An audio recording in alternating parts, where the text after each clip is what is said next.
Acción. It was November 2nd, just like a normal Thursday. And I went to the track to train. I did a couple laps and then I waited for some people to go out to train with them. But that's all I can remember. Then I get a call from the paramedics where I hear, Juanpa, accident, ambulance, hospital. I didn't know what to expect. I was just like, he's dead. That's the only thought I had.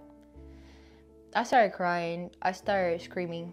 I didn't know what to do. When we get there, they start asking us questions and I was like, okay, when are we gonna see JP? When we get to go see him, the first thing we see is him in a hospital bed with machines around him and he was intubated. Seeing him at first, it was just so hard just to see him like that. And I was just thinking, what was going on inside of him? There wasn't really nothing going on inside of my mind. It was just a dream. Like, at first, I went blank. My mind went blank. Just like when you go to sleep, your mind goes black and then you start dreaming. It happened to me. And I thought I was in a dream. I thought it was in a lucid dream where I had control over everything. And it took me like 2 weeks to realize that this was reality. Like, for 2 weeks, I just remember fragments of my life. I remember someone that was pinching me in the hospital. I remember a friend of mine that was giving me food in the hospital. I remember going to a class, but that's it. I don't remember much. And it was really hard for me to realize that this was real, that this was happening to me. And the reason why all of this was going on inside of him is because the doctors told us that he hit his head harder than a football player and that he dislocated his shoulder. And that's the reason why JP was having all of this dreaming in his head, which was so hard because he would like tell us all the time that he was dreaming, but we were like, you're actually in the reality. First, it was so hard to see him like that I don't wish this to anybody. And then second, we just think that he didn't deserve this, but at the same time, it's been a blessing for all of us. Because he has brought so many lessons to us.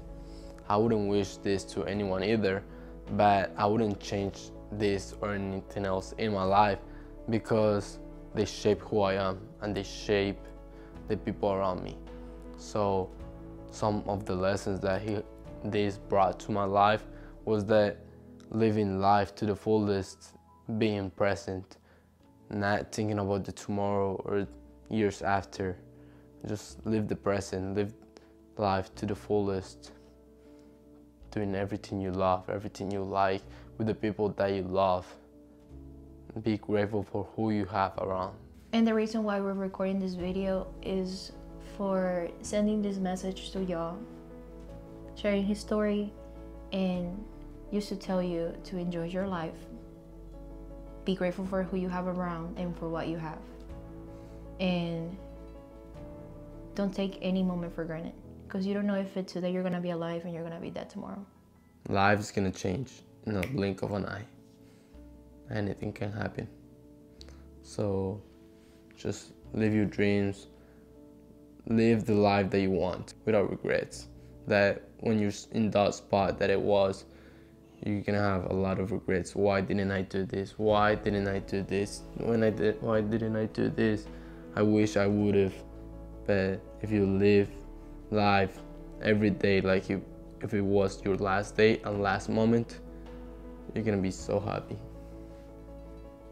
So thank you all for listening, thank you all for watching, and please, this is a great moment in life. We're finishing the year and we're starting a new year. Think about all those things that you're grateful for the people that you're grateful for, and then what do you want to do next year? What do you want to do in your life? What do you want to change? And go do it. Thank you. Period.